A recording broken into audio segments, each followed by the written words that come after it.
Assalamualaikum warahmatullahi wabarakatuh. Sahabat beriman yang dirahmati Allah, selamat datang kembali di saluran kesayangan kita.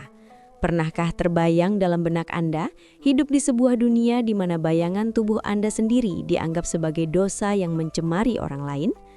Bayangkan sebuah realitas di mana nasib, pekerjaan, dan kehormatan Anda sudah ditentukan sejak detik pertama Anda menarik napas di dunia ini, bukan karena kemampuan atau akhlak, melainkan semata-mata karena garis keturunan. Di belahan bumi lain, tepatnya di India, sapi disucikan dan diagungkan, bahkan pembunuhnya bisa dipenjara hingga 10 tahun. Namun ada sekelompok manusia yang nyawanya seolah tidak berharga, bahkan lebih rendah nilainya daripada hewan ternak. Mereka hidup dalam bayang-bayang penindasan selama ribuan tahun, dipaksa melakukan pekerjaan paling kotor, dilarang menyentuh air yang sama dengan orang lain, dan dianggap sebagai untouchables atau kaum yang tidak boleh disentuh. Inilah kisah pilu kaum Dalit, sebuah potret kelam tentang bagaimana sistem kasta telah mencabik-cabik nilai kemanusiaan. Bagaimana mungkin sebuah peradaban membiarkan jutaan manusianya terinjak-injak sedemikian rupa? Dan bagaimana Islam memandang fenomena stratifikasi sosial yang begitu kejam ini? Simak pembahasan mendalam ini hingga akhir, karena kisah ini akan membuka mata hati kita tentang betapa mahalnya nilai kesetaraan yang diajarkan oleh Islam. Sahabat beriman, untuk memahami penderitaan kaum Dalit, kita harus menelusuri akar sejarah yang sangat tua, sebuah struktur sosial yang telah bercokol selama ribuan tahun di India. Sistem kasta ini bukanlah sekadar budaya, melainkan berakar kuat pada ajaran agama Hindu dan dipertegas oleh teks-teks kuno seperti Manusmriti atau Kitab Hukum Manu yang ditulis sekitar abad kedua sebelum Masehi. Dalam hierarki yang kaku ini, masyarakat dibagi menjadi 4 varna atau kategori utama. Di puncak piramida terdapat kaum Brahmana, para pendeta dan sarjana yang dianggap paling suci. Di bawahnya ada kesatria, para prajurit dan penguasa. Kemudian Waisya yang terdiri dari pedagang dan petani, dan Sudra yang merupakan pelayan serta pekerja manual. Namun tragedi kemanusiaan yang sesungguhnya terjadi di luar 4 kelompok ini. Ada kelompok kelima yang tidak masuk dalam hitungan, kelompok yang dianggap avarna atau tanpa kasta. Mereka inilah yang disebut Dalit. Kata Dalit sendiri secara harfiah berarti terpecah, terinjak-injak atau tertindas, sebuah istilah yang dipilih oleh komunitas ini untuk menggambarkan realitas pahit kehidupan mereka yang dimarginalisasi secara sistematis. Secara historis, posisi mereka dianggap lebih rendah daripada Sudra. Mereka dipandang sebagai sumber ketidakmurnian atau polusi bagi kasta-kasta di atasnya. Doktrin tentang kemurnian dan pencemaran ini begitu kuat tertanam dalam benak masyarakat hingga menciptakan tembak pemisah yang tak kasat mata, namun lebih keras dari baja. Kaum Dalit dipaksa tinggal di pinggiran desa, terisolasi dari pemukiman utama, seolah-olah keberadaan mereka adalah wabah penyakit. Selama berabad-abad, mereka dilarang keras memasuki kuil-kuil tempat ibadah, dilarang menimba air di sumur umum karena dianggap akan mencemari air tersebut, bahkan interaksi sosial sekecil apapun dengan mereka dianggap tabu. Pekerjaan-pekerjaan yang diberikan kepada mereka adalah pekerjaan yang dianggap najis oleh kasta lain, seperti menyapu jalanan, membersihkan kotoran manusia di toilet manual, menguliti bangkai hewan, dan pekerjaan kasar lainnya. Bayangkan sahabat beriman, sebuah kehidupan di mana Anda bekerja keras membersihkan kotoran masyarakat, namun masyarakat itu sendiri enggan memandang wajah Anda karena dianggap menjijikkan. Penderitaan ini semakin menjadi-jadi pada periode prakolonial, di mana penguasa-penguasa kerajaan memberlakukan aturan yang sangat tidak manusiawi. Hak-hak dasar kaum Dalit dikebiri habis-habisan. Mereka tidak memiliki akses pendidikan, tidak ada peluang ekonomi, dan hidup dalam kemiskinan yang diwariskan turun-temurun. Bahkan ada catatan sejarah yang menyebutkan aturan mengerikan, di mana kaum Dalit harus mengikatkan dahan pohon di pinggang mereka untuk menyapu jejak kaki mereka sendiri agar tidak mengotori jalan yang akan dilalui kasta tinggi. Di beberapa daerah, mereka bahkan diharuskan menggantungkan wadah di leher mereka sendiri untuk menampung air liur mereka sendiri agar tidak menetes ke tanah dan mencemari bumi yang dipijak oleh kaum Brahmana. Ini adalah bentuk dehumanisasi yang sangat ekstrim, di mana manusia diperlakukan lebih rendah daripada binatang. Meskipun Islam mengajarkan kesetaraan mutlak di hadapan Allah, pengaruh sistem kasta ini begitu kuat hingga meresap ke dalam berbagai komunitas di India, termasuk sebagian masyarakat Muslim di sana, yang menunjukkan betapa sulitnya mencabut akar budaya yang telah tumbuh ribuan tahun. Perubahan mulai terlihat ketika penjajah Inggris datang pada abad ke-17. Meski kolonialisme membawa penderitaan tersendiri, namun sistem pendidikan barat yang mereka bawa membuka sedikit celah bagi kaum Dalit. Dari celah inilah muncul sosok pahlawan besar bagi kaum tertindas, yaitu Dr. Bhimrao Ramji Ambedkar. Beliau adalah seorang Dalit yang berhasil mendobrak tembok diskriminasi melalui pendidikan. Dr. Ambedkar tidak hanya menjadi ahli hukum dan ekonomi, tetapi dialah arsitek utama konstitusi India modern setelah kemerdekaan, tahun 1947. Dr. Ambedkar yang lahir dari keluarga Dalit dan merasakan sendiri pahitnya dihina sepanjang hidupnya, berjuang mati-matian untuk menghapus sistem kasta. Di bawah konstitusi yang ia rancang, praktik untouchability atau ketidaksentuhan secara resmi dilarang. Kebijakan afirmatif seperti reservasi pekerjaan dan kursi pendidikan diperkenalkan untuk mengangkat derajat kaum Dalit. Namun sahabat beriman, hukum di atas kertas seringkali berbeda dengan kenyataan di lapangan. Meskipun secara legal diskriminasi itu dilarang, namun di dalam hati dan pikiran masyarakat, kasta masih hidup subur. Penindasan terhadap Dalit bukanlah sejarah masa lalu, tetapi realitas hari ini yang masih sangat memilukan. Di banyak desa di India, Dalit masih menjadi korban kekerasan, pengucilan, dan eksploitasi ekonomi yang brutal. Salah satu bentuk penindasan ekonomi yang paling kejam adalah praktik manual scavenging atau membersihkan kotoran manusia dengan tangan kosong.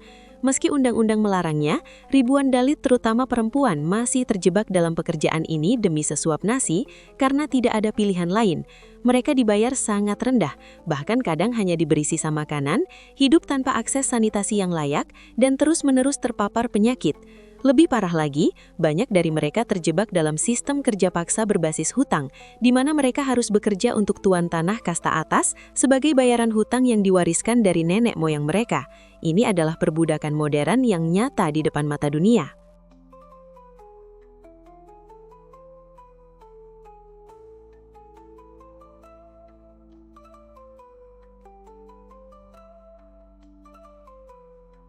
Kekerasan fisik terhadap kaum Dalit juga masih merajalela dan seringkali dilakukan dengan impunitas atau kekebalan hukum. Jika ada seorang Dalit yang berani melawan, menuntut hak, atau sekadar mencoba hidup layak-layaknya manusia merdeka, ancaman maut mengintai mereka. Kita tentu masih ingat tragedi pembantaian Khairlanji pada tahun 2006 di Maharashtra, di mana 4 anggota satu keluarga Dalit dibunuh secara sadis oleh massa dari kasta yang lebih tinggi hanya karena mereka berani mempertahankan hak atas tanah mereka. Ibu dan anak perempuan dalam keluarga itu dipermalukan dan disiksa di depan umum sebelum nyawa mereka direnggut. Kejadian serupa terjadi dalam kasus Hathras pada tahun 2020, di mana seorang gadis Dalit berusia 19 tahun diperkosa secara brutal oleh 4 pria kasta atas hingga meninggal dunia. Yang lebih menyayat hati, jenazah korban dibakar oleh polisi di tengah malam tanpa izin keluarga, seolah-olah mereka ingin menghapus jejak kejahatan dan membungkam suara keadilan. Perempuan Dalit menghadapi beban ganda yang sangat berat. Mereka tertindas karena kasta mereka, dan tertindas karena gender mereka dalam masyarakat patriarki. Mereka menjadi sasaran empuk pelecehan seksual dan pemerkosaan yang seringkali digunakan sebagai senjata oleh kasta atas untuk menundukkan komunitas Dalit. Data menunjukkan ribuan kasus kekerasan terhadap Dalit dilaporkan setiap tahun, namun ini hanyalah puncak gunung es. Banyak kasus yang menguap begitu saja karena korban takut melapor atau karena aparat penegak hukum yang bias dan korup. Sistem peradilan seringkali gagal melindungi mereka, membiarkan para pelaku yang memiliki kuasa ekonomi dan politik bebas berkeliaran. Bahkan di dunia pendidikan yang seharusnya menjadi tempat paling netral, diskriminasi masih terjadi. Anak-anak Dalit di pedesaan sering dipisahkan tempat duduknya di dalam kelas, dilarang minum dari teko yang sama dengan siswa lain, dan diperlakukan kasar oleh guru. Hal ini menyebabkan tingginya angka putus sekolah di kalangan anak-anak Dalit yang pada akhirnya melanggengkan siklus kemiskinan. Kasus bunuh diri Rohit Vemula pada tahun 2016, seorang mahasiswa PhD Dalit yang cerdas, menjadi tamparan keras bagi dunia pendidikan India. Surat terakhirnya yang penuh kepedihan menggambarkan bagaimana nilai seorang manusia direduksi hanya sebatas identitas kastanya, bukan pada pikiran atau kemampuannya. Sahabat beriman, Di tengah modernitas India yang melaju pesat dengan teknologi dan ekonominya, masih ada tradisi-tradisi kuno yang sangat tidak masuk akal dan merendahkan martabat manusia yang masih dijalankan. Salah satunya adalah ritual Made Snana. Ini adalah sebuah tradisi di mana kaum Dalit berguling-guling di atas sisa makanan yang telah diludahi atau dimakan oleh kaum Brahmana. Mereka mempercayai mitos bahwa dengan melakukan hal menjijikan tersebut, mereka akan mendapatkan keberkahan dan sembuh dari penyakit kulit. Bayangkan, betapa kuatnya hegemoni doktrin kasta ini hingga mampu membuat manusia rela merendahkan dirinya sedemikian rupa, menganggap kotoran orang lain sebagai obat suci. Meski banyak aktivis menentang keras praktik ini, namun tradisi ini masih bertahan karena kuatnya kepercayaan dan ketakutan akan kutukan sosial. Ironi terbesar di India adalah bagaimana seekor sapi bisa lebih dihargai daripada nyawa seorang Dalit. Sapi dianggap hewan suci, dan kelompok pelindung sapi, kaum vigilanti, siap membunuh siapa saja yang dicurigai menyakiti sapi atau mengonsumsi daging sapi, yang sasarannya seringkali adalah kaum Dalit atau Muslim. Membunuh sapi bisa dihukum penjara 10 tahun, namun membunuh seorang Dalit seringkali berakhir tanpa keadilan. Statistik menunjukkan ada ribuan kasus pembunuhan Dalit setiap tahunnya, namun respon masyarakat dan negara seringkali lambat dibandingkan jika isu tersebut menyangkut sentimen agama mayoritas. Di tengah keputusasaan ini, banyak kaum Dalit akhirnya memilih untuk meninggalkan agama Hindu. Dr. Ambedkar sendiri pada tahun 1956 memimpin jutaan pengikutnya untuk berpindah ke agama Buddha sebagai bentuk protes dan pembebasan diri dari belenggu kasta. Mereka mencari perlindungan dalam ajaran yang tidak memandang kelahiran sebagai penentu kemuliaan. Lantas bagaimanakah Islam memandang ini?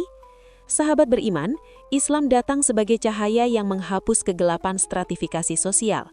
Sejak 1400 tahun yang lalu, Rasulullah Shallallahu Alaihi Wasallam telah mendeklarasikan kesetaraan manusia dalam khutbah wada beliau yang sangat masyhur. Beliau bersabda bahwa tidak ada kelebihan orang Arab atas orang non-Arab, dan tidak ada kelebihan orang berkulit putih atas orang berkulit hitam, kecuali karena ketakwaannya. Allah Subhanahu wa Ta'ala berfirman dalam Al-Quran Surah Al-Hujurat ayat 13, Ya ayuhan nasu inna khalaqnakum min dzakari wa untha, wa ja'alnakum syu'uban wa qabaila lita'arafu, inna akramakum indallahi atqakum, innallaha alimun khabir. Artinya, hai manusia, sesungguhnya kami menciptakan kamu dari seorang laki-laki dan seorang perempuan, dan menjadikan kamu berbangsa-bangsa dan bersuku-suku, supaya kamu saling kenal-mengenal. Sesungguhnya orang yang paling mulia di antara kamu di sisi Allah, ialah orang yang paling takwa di antara kamu. Sesungguhnya Allah Maha Mengetahui, lagi Maha Mengenal. Dalam pandangan Islam, kemuliaan seseorang tidak ditentukan oleh darah siapa yang mengalir di tubuhnya, tidak ditentukan oleh pekerjaan apa yang dilakukannya, dan tidak ditentukan oleh warna kulitnya. Bilal bin Rabah, seorang mantan budak berkulit hitam, memiliki posisi yang sangat mulia di sisi Rasulullah, bahkan suara terompahnya sudah terdengar di surga. Salman Al-Farisi dari Persia dan Suhaib dari Romawi semuanya duduk sejajar dengan para sahabat dari kasta bangsawan Quraisy. Sistem kasta adalah antitesis dari tauhid. Ketika seseorang merasa lebih suci hanya karena kelahiran, sesungguhnya ia sedang menantang keadilan Allah yang menciptakan manusia setara. Penindasan sistematis seperti yang dialami kaum Dalit adalah bentuk kezaliman yang sangat dibenci oleh Allah. Islam mengajarkan bahwa mereka yang kuat harus melindungi yang lemah, bukan menindasnya. Harta dan kekuasaan adalah amanah untuk melayani, bukan alat untuk memperbudak sesama manusia. Kisah penderitaan kaum Dalit ini seharusnya menjadi cermin bagi kita semua untuk terus bersyukur atas nikmat Islam yang mengajarkan persaudaraan, sekaligus menjadi peringatan agar kita tidak terjebak dalam fanatisme golongan atau kesombongan nasab yang bisa menjerumuskan kita pada perilaku diskriminatif. Mari kita doakan agar saudara-saudara kita di seluruh dunia yang tertindas segera mendapatkan keadilan dan hidayah. Semoga Allah Subhanahu wa Ta'ala senantiasa melembutkan hati kita untuk memuliakan sesama manusia dan menjauhkan kita dari sifat sombong. Terima kasih telah menyimak kisah yang penuh pelajaran ini. Jangan lupa untuk menonton video kami selanjutnya yang akan membahas topik-topik menarik lainnya yang akan menambah wawasan keimanan kita. Sampai jumpa di tayangan berikutnya. Wassalamualaikum warahmatullahi wabarakatuh.